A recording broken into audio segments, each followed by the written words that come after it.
Yo, good morning, chat. Good morning, YouTube. How we doing? How we doing today?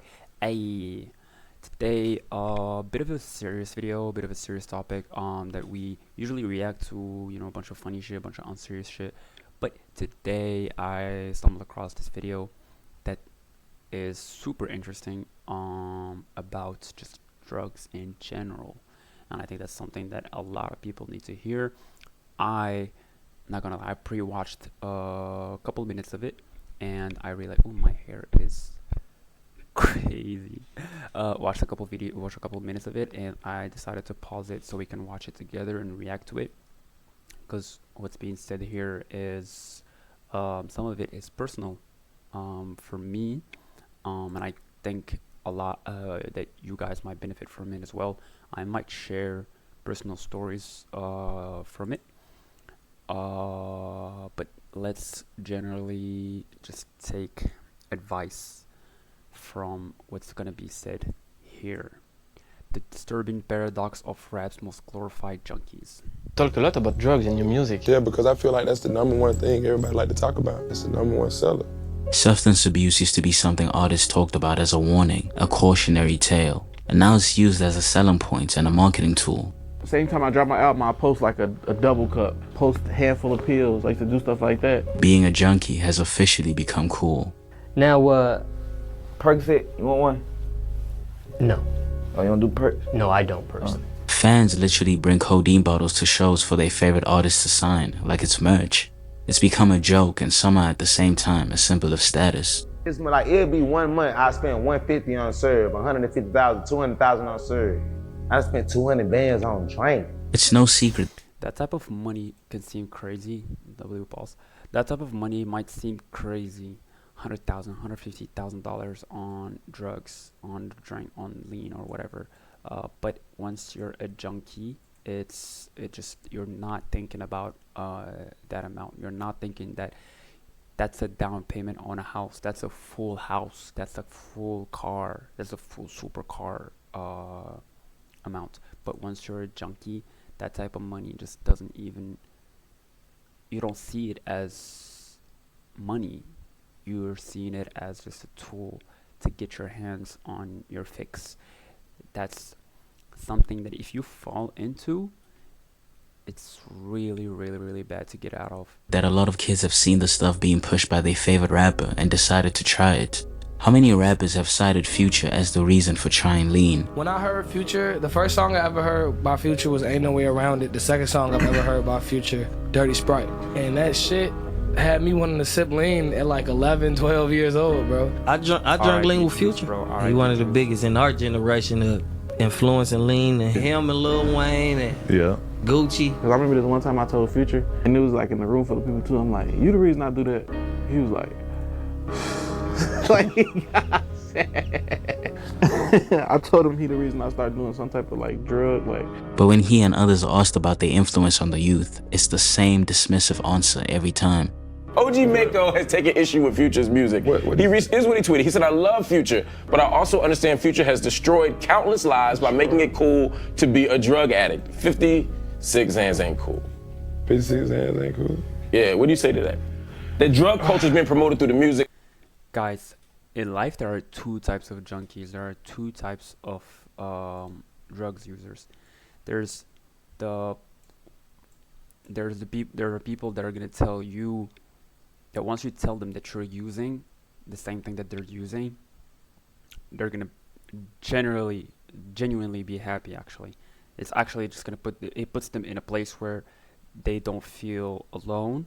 And if you are someone who has like a potential or something in their eyes, it's like they can relate to you more, and that's just they're gonna encourage you to actually do that. That's the peer pressure. They're not gonna tell you about the dangers of it, or they're just gonna literally dismiss it or be happy about it, joke about it, invite you more to do more of those.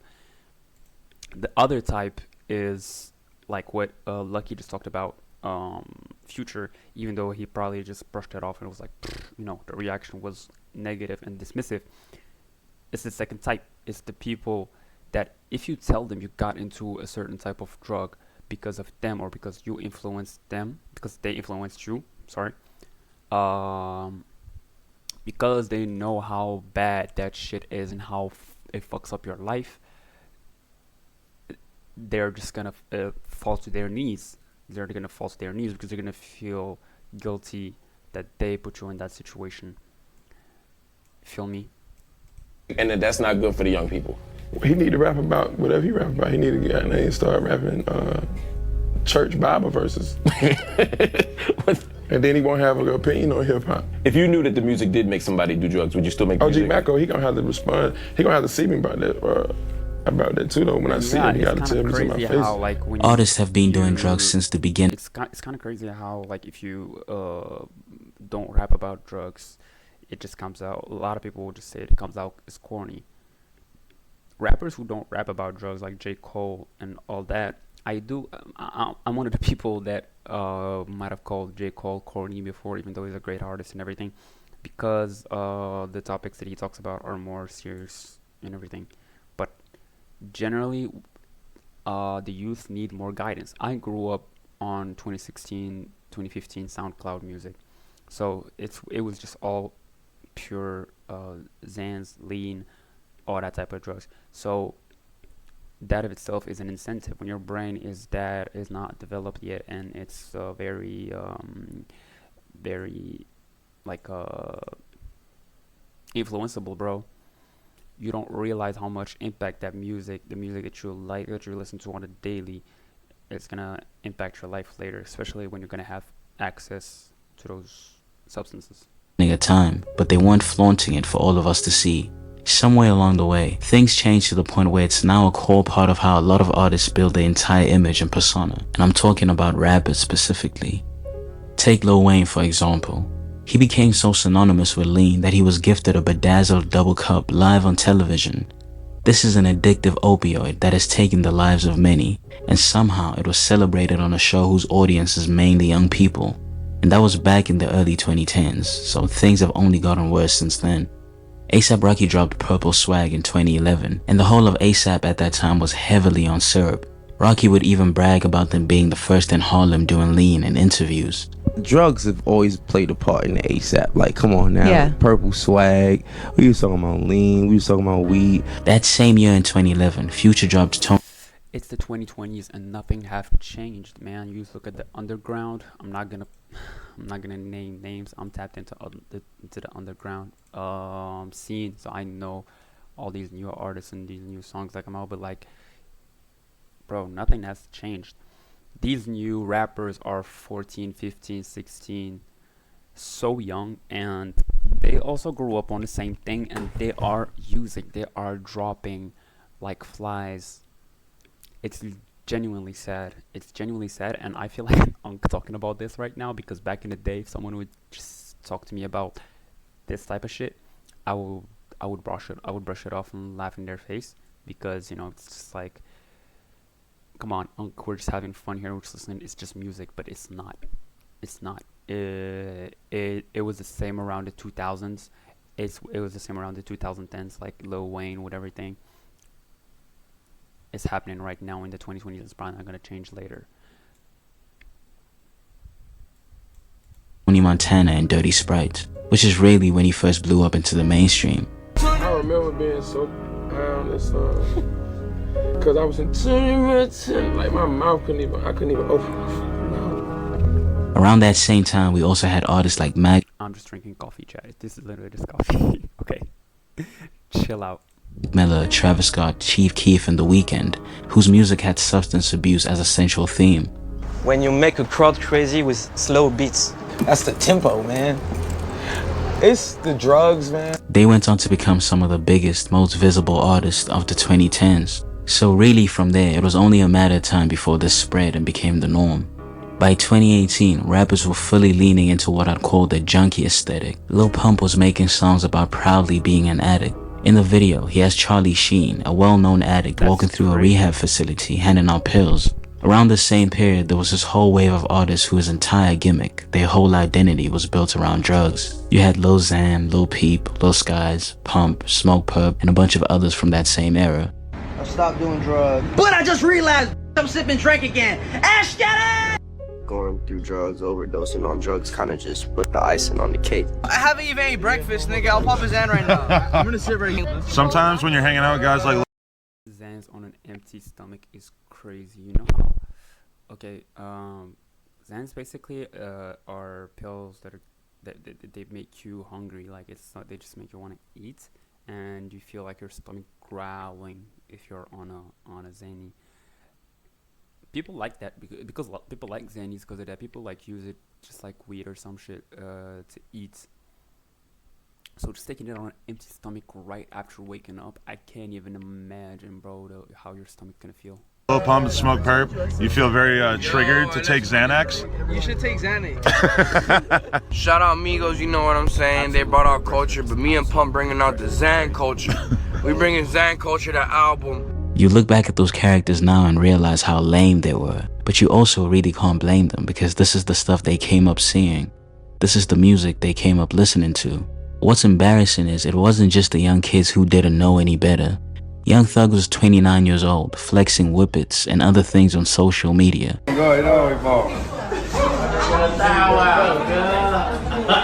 Now, I've seen some rappers recently do some strange stuff with lean. I've seen Thug pour some on a ice cream cone. Yeah. 21 Savage pour some syrup on his waffles. Going red on that waffles, man. You know how we rock. Syrup is being poured up in basically every studio clip that gets posted on Instagram. They go out of their way to make the addiction sound cool and desirable. Sauce Walker has actually said in his own words that drinking syrup makes you player. This shit make niggas that ain't even players. I was mudded. It's crazy.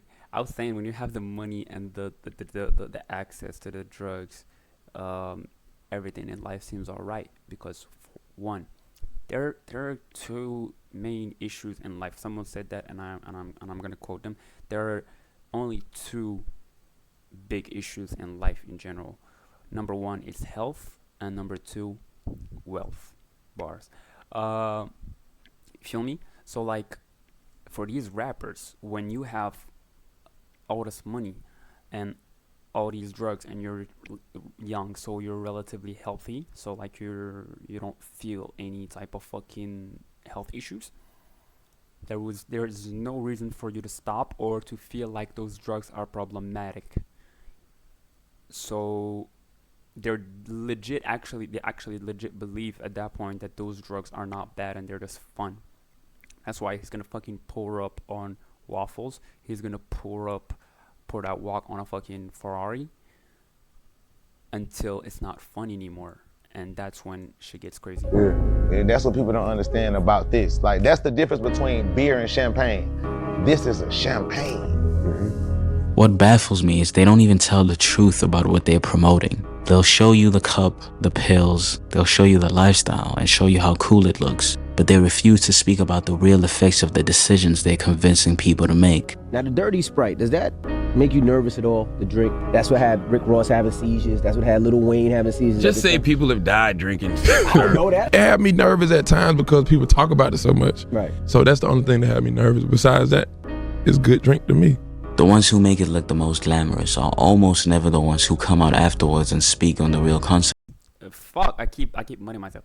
This is Future on fucking Jimmy Kimmel's set, and I'm not gonna act like I'm not hating on Future. I'm one of his biggest fans, but the media literally knows his background, knows what he's promoting, and they're still gonna choose to put him in front of a mainstream audience, which just shows how much also the mainstream media and the biggest fucking companies don't care about what they promote or whatever's going on unless it's making them money. So you're gonna see them just cut ties with a certain celebrity or just ban someone from all public appearances, from public sets and everything because of their drug habits or because they're problematic. But most of the time it's because they're not bringing in numbers. Most of the time it's because they fell off or some shit. But if they're just so big but whatever they're still promoting, they're still gonna get a chance to appear in front of an audience and get even bigger. I don't know if you get my point. My point is the media is a contributor of a huge contributor to these things when they act like they're not, when they act like they're advocates against all these different things and the crazy habits that people and junkies might promote. Consequences. I've heard so many horror stories about Xanax specifically, both personally and just from doing my own research into it. You hear about people doing the wildest, most out of character things, getting themselves into genuinely dangerous situations. I popped the Xan, I just remember feeling so free, because like that's why people get in so much trouble off Xan, because it really make you, like, you don't think about consequences. The Xanax Lucky was so different. He looked so different back then. Wow. Fucking, I think it's the walk, man. Turning up, you know, but I was falling asleep on video sets, you know, I was cussing people out randomly, I was doing crazy stuff. Like, I was just like, man, I would wake up, ask my homies, hey man, so what time we gotta shoot this video? And they'd be like, dude, we shot it yesterday. And you know, I'm not ashamed about talking about it, because you know, a lot of our youth is doing that now, thinking it's the cool thing to do. But you know, I watch my friends like just becoming different people and like doing like 5 bars, 6 bars, you know what I'm saying? Until niggas start having seizures and it's like, okay, well, you about to die. Whereas another one of my boys bust in a crib and shot somebody, and now he's about to do, you know, like 20 years or something like that. It gets even scarier when you talk about coming off it.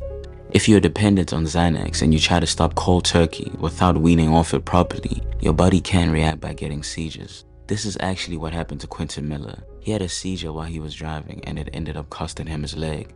Okay, so you're driving your car, then you have a seizure as you're driving? Yeah, that's what I believe is what happened. Those were my Xanax popping days, man, and I found out later that you can't just go cold turkey off shit like that, you know, because it causes a seizure. So really, I wasn't even on them the day it happened. I didn't even know that's what happened to fucking Quentin Miller, man. I knew that he had an amputated leg, but I didn't know that it was because of that. But what he's talking about is true. I'm gonna share personal experiences with X because I was taking it at a certain point as actual medication, you know, from prescribed, not even, you know, abusing it or anything. But I took the decision one time to just come off of it cold turkey. I researched these things and I realized it is true that coming off X cold turkey is one of the most dangerous things, because it is one of the it is the drug with one of the highest fatality rates, not because of its not because how dangerous it is, because obviously there are more dangerous drugs than X, but because how addicting it is. It's one of the most addicting things, and stopping it cold turkey, from personal experience, the palpitations, the lack of sleep, the sleep deprivation is, even though the doses that I was on were very, very low, and you know, with the help of a doctor and everything, the doctors always knew what I was on and everything. It was one of the worst experiences in my life, and I don't wish that on anyone, and thank God I was able to get through that. I had, you know, dramatically dropped on how much I was taking, and Take lean, for example. It's an addictive opioid, and it tastes really good, which makes it easy to get caught up with it. But the effects are nowhere near as sweet as the taste. Like somebody's grabbing your stomach, inside your stomach, and just holding it. That's how you feel week. right now? Right now. I feel like I done got used to it, you know what I mean? It has them easily irritated, aggressive even. The smallest thing can set them off. But it get you like drowsy, tired. It get you aggravated. You be mad. When I was on lean, is that I had a really bad attitude. Really? You've probably seen headlines or clips of rappers acting erratic, lashing out at someone for no reason at all. Most of us assume this is how rappers are. They have no respect for anybody and they're entitled. Sure, sometimes that's true, but a lot of the time it's actually the drugs fueling that behavior. I was on lean. I was sipping so much syrup, bruh. You'll notice, you'll see so many like white styrofoam cups, and you'll see so many like Hawaiian Punch bottles in the studio. I was just always irritated. One little thing I didn't like when Torre said what he said about, you know, and that was a joke too, come to find out. And I was like, what, Nick? Wait, what? Disrespectful ass, stupid ass questions. That's real talk. You got a problem when you can holler at me. Wait, hold on. That's real. That's real talk. Real serious, nigga. It ain't no problem, bro. For real, man. Yeah, you did get serious. You trying to test my homeboy, bro. It ain't no joking, my nigga. Serious about this, man. For all the rapping that's being done, it is genuinely scary how the drugs change you as a person. You might be the sweetest person or introverted or non-confrontational, which I am. I'm not saying I'm sweet. I mean I kind of am. I'm a civilian, man. I don't fight. I don't pick fights with people and everything. But just small amounts of recreational things or even prescription drugs can change you, and you're not gonna notice it, but other people will. I do remember having stories with my family noticing my behavior change, and they, thank God that they're the ones who pointed it out to me and actually like shook me up, you know what I mean, in not in the literal sense, to tell me that you are not yourself, because you would forget moments, you would start picking fights with people outside. I never really actually like just went on to bully someone because I was on something, but you're easily irritable.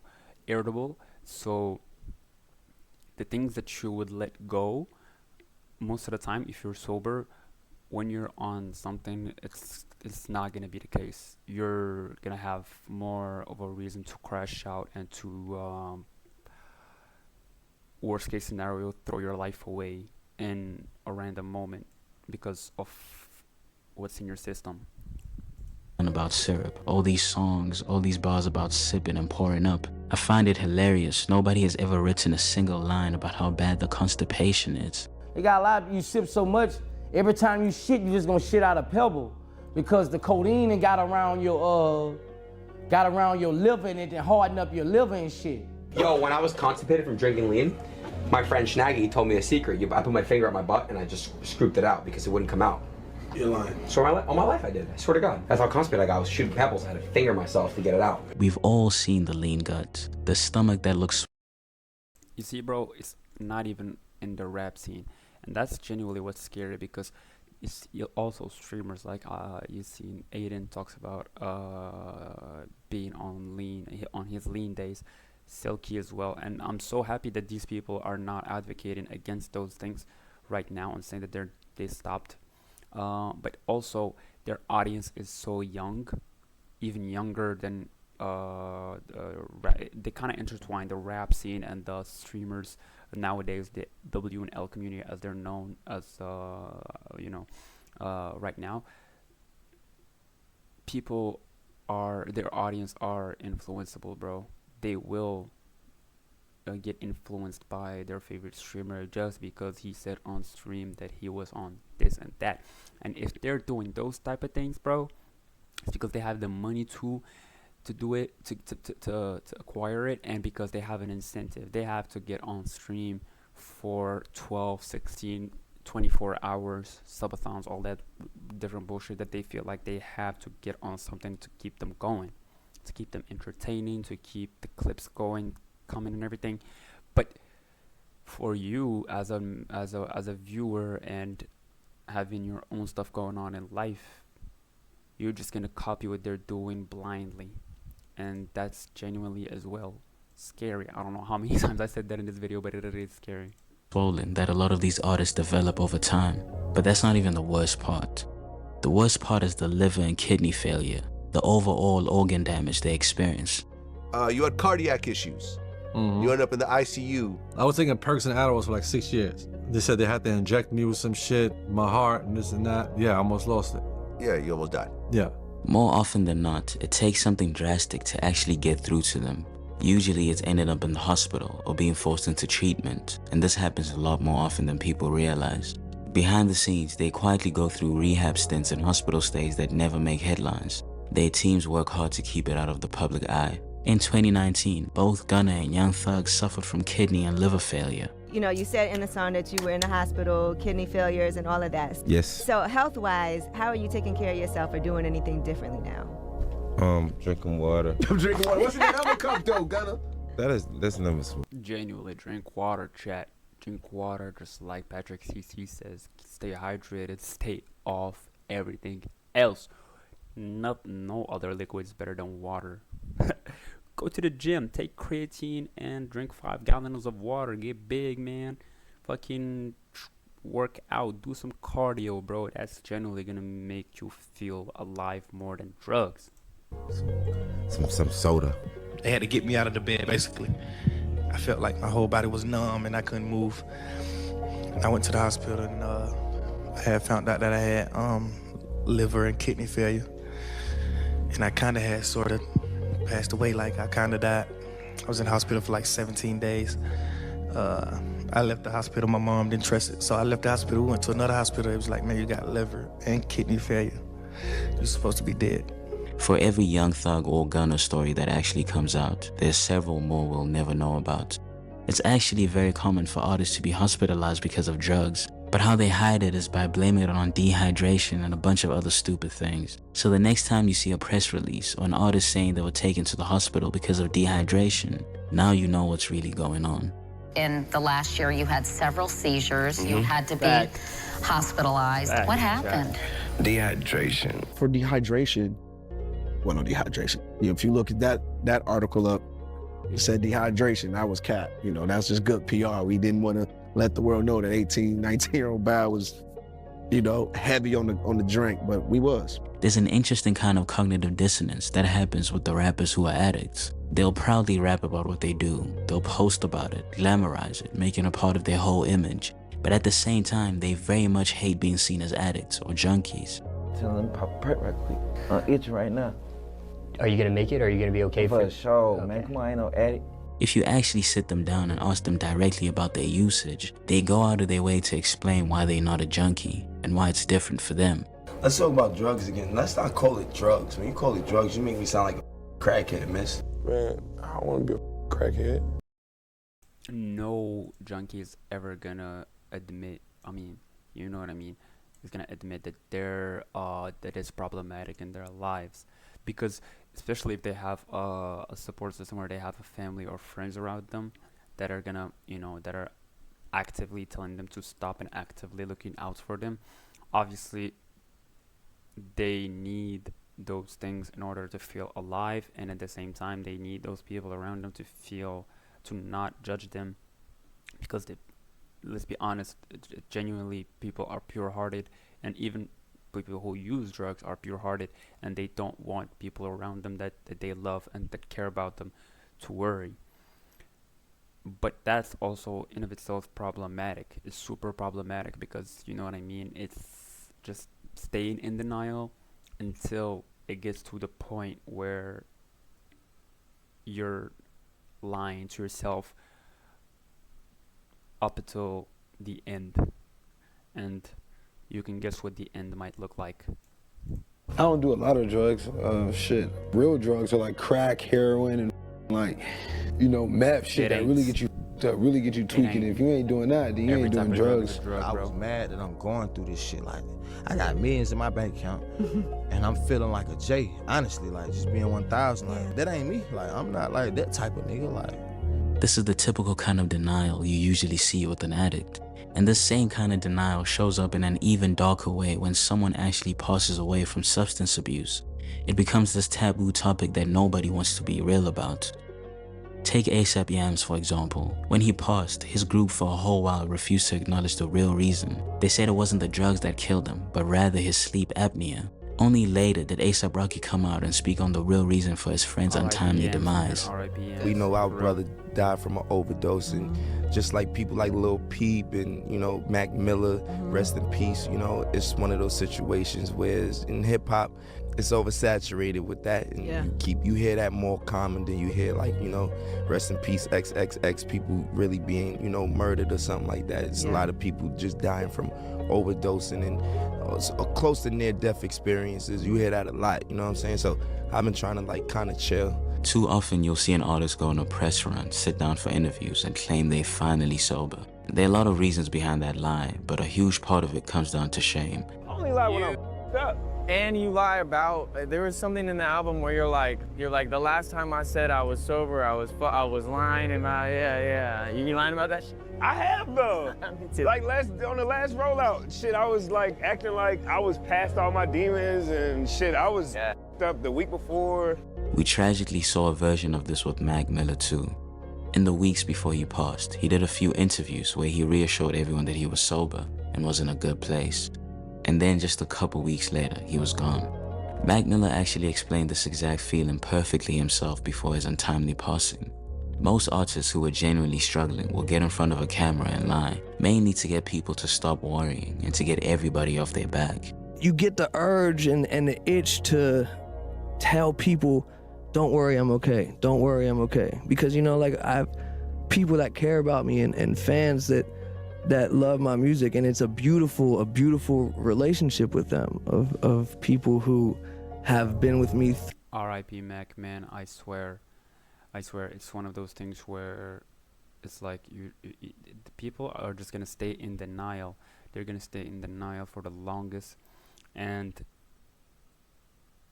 it's sad when people don't have a support system. Or you should I wish people just always, it's hard to grasp that if you're in a bad situation, if you're fighting demons, whatever things are, I'm not gonna sit here and tell you that your problems are not that big, or because you might be convincing yourself, you might be telling yourself that these things are not that big of an issue, not, you know, whatever's going on in your life, and you're using whatever you're using just to cope with it. It could be as simple as weed, for example, which is not like something that people overdose on, or like that kills people in general or something. But if it's problematic, it is. If it's gonna change your life, it is. The least that those things can do is hinder your performances and hinder and put a ceiling on your potential, man. Whatever, because drugs are drugs. You can't call them anything else. And whatever things that we that are relate to drugs, that have all the things that are problematic with drugs, can be applied to every single drug that a certain person might hop on. So you can't convince people or convince yourself that these things are harmless, or that you're using it just because you're going through something right now, and once that clears out, you're gonna stop or whatever. So genuinely, people just need a support system and ask for help, whatever the problem is. Yeah, I'm not gonna finish the video. We're already like 30 minutes in, so I really encourage you guys to finish it, go watch it yourselves. The channel is called Geek About It. I'm gonna subscribe because this is a very interesting topic. But if you're struggling with whatever in life, please get a support system. Don't just message me, I guess. Not even farming or anything, just message me or comment it down below, and I'm gonna try to answer or whatever. This is not even farming, and if you think that it is, I don't care, but it is something that I genuinely understand how difficult it is for certain people, from personal experience and from what I see around me. So yeah, thank you guys for watching. I'll see you guys in the next one.